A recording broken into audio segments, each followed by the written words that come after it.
Evening, folks. I haven't done a vid for a while, so I thought I'd just say hello again. Look at this, nice bright shiny new Temple bypass on Bodmin Moor.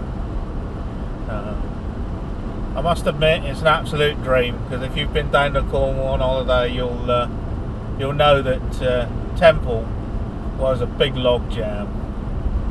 Anyhow, I don't know if you remember, but there's a prophecy in the Bible where before Russia and its allies invade the Middle East proper, they all have to align. And I don't know if you noticed in the news the last week or so, you've got Trump talking with Britain about a trade deal. So you've got the Merchants of Tarshish and all its young lions, the Commonwealth, the US, and us, the Merchants of Tarshish.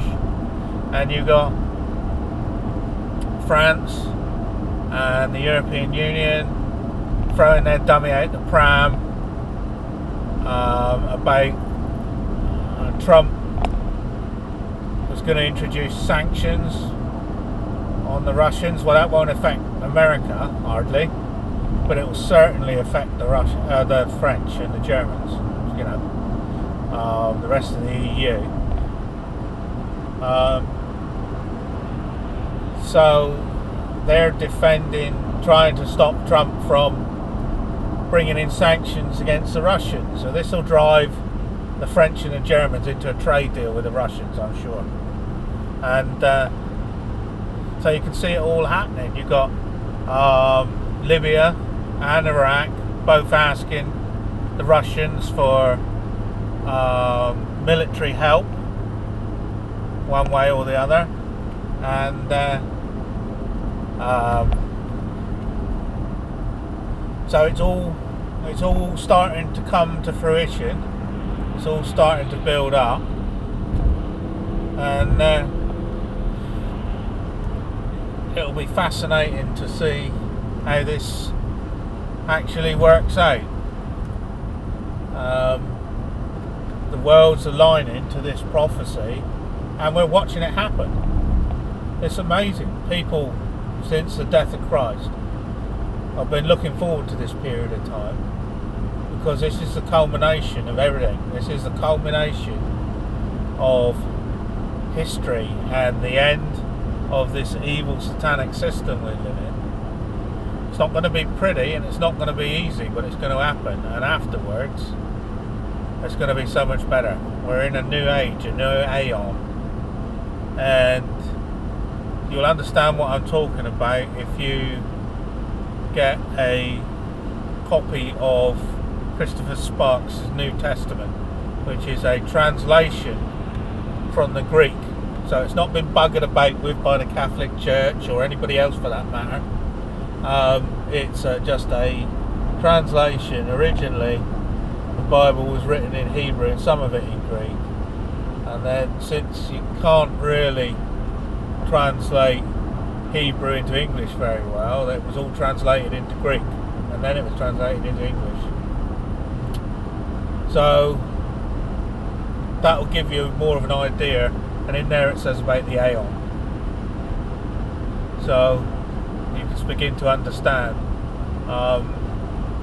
There's lots of other things in there.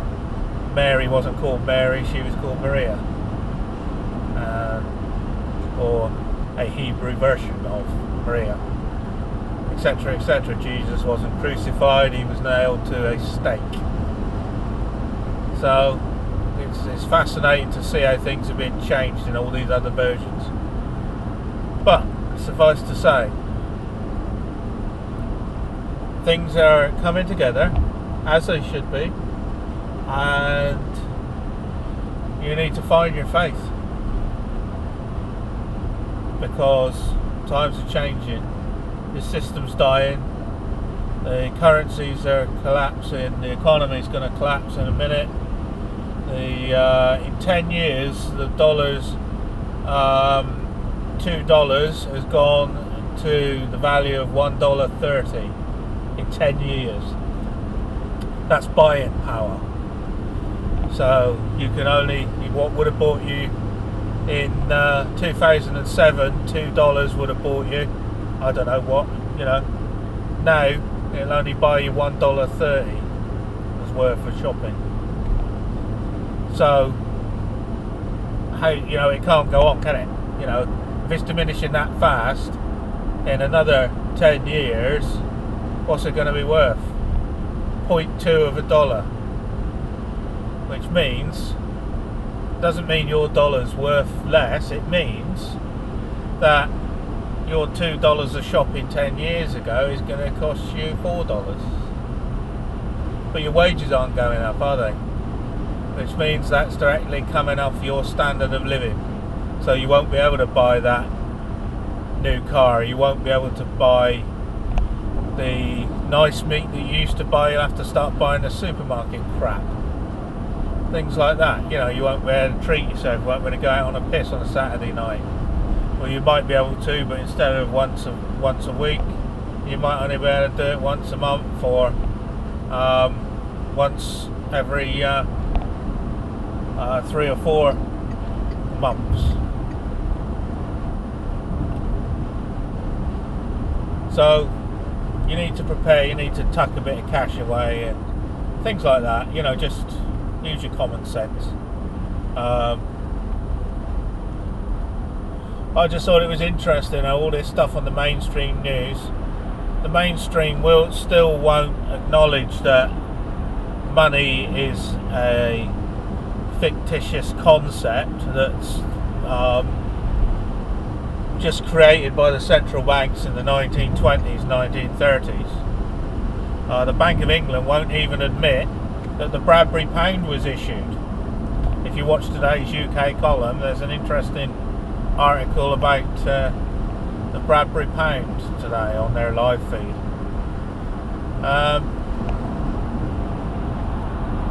So I think when we've got really friendly with the Americans and the Europeans have got really friendly with the Russians, then it won't take long to kick off, and it'll probably be something like the Americans provoking the Iranians, something like that, and the Russians will throw their dummy out and say, right, we're not having this anymore, we're done with this, and they'll throw their dummy out and they'll have a go back at the Iranians and it'll all kick off. And then let's just hope it doesn't go nuclear in any way, shape or form. Because you know what the Americans did to Iraq with all the depleted uranium. Everybody's dying of radiation sickness over there now. So anyway, on that happy note, what else is happening? Oh yeah, electric cars by 2040. My arse. Where's electric coming from? We've got a shortage of electric now because everybody wants to run, everybody's plugged into their mobile phones and their computers 24 hours a day, 7 days a week, and your fridge is talking to your toaster, and your toaster's opening and shutting the curtains for you, and your smart meter is telling all your secrets to your next door neighbour who's hacked your smart meter, and the bloke down the road's hacked your car and told it to use 4 times as much fuel just for a laugh. I've lost my train of thought now. Yeah, the smart technology, eh? What a load of bollocks. I've got arms that open and shut my curtains. The laptop I use for this sort of thing, and I use my phone for making phone calls and taking the odd photograph, of course, but the facial camera is blocked out on it because I don't want Google and all that monitoring my facial expressions and stuff, which you can damn sure they're doing all the time. So electric cars by 2040, this is all part of the agenda to get you out of cars, get total control. So if you're not allowed to drive into a city, what do? You have to say like somebody like me who's freelance, and I got to go and work in another city. What I got to do is I'll be on the motorway, which I'll be charged every mile for. Then I'll have to find a park and ride and park up in the park and ride and take whatever crap I've got with me, right? But the park and ride won't accept cash, so you'll have to pay with a card. Right? If you haven't got cash, you're screwed. Right? Then when you get to your hotel in the centre of town, they won't accept cash either. The bar won't accept cash. Everything you do, your location and all that will be monitored by your phone, and which will always be listening in if it's switched on and not in a transmitter-proof case. And then if you happen to do something wrong, like you're falsely accused by the police of doing something which doesn't happen very often, or they are,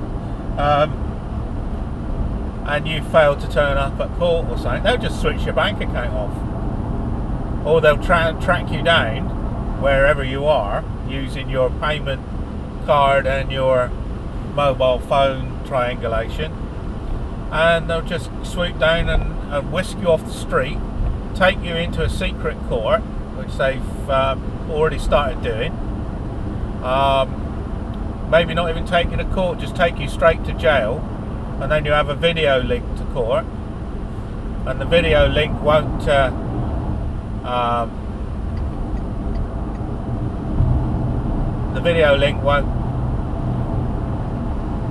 be working properly, so you won't hear any of the evidence against you. They'll find you guilty and throw you in jail for 6 months, 12 months, whatever, and you won't even know why, and nobody will know you're there. Welcome to the new world order, the Internet of Things, and a society which is basically an Orwellian nightmare. But this is the clergy plan. This is UN Agenda 21. This is this Marxist leftist agenda, which we were dragged into when we started the Second World War. The likes of Winston Churchill turning down, I can't remember who was in government now, was it Eden? No, I can't remember now.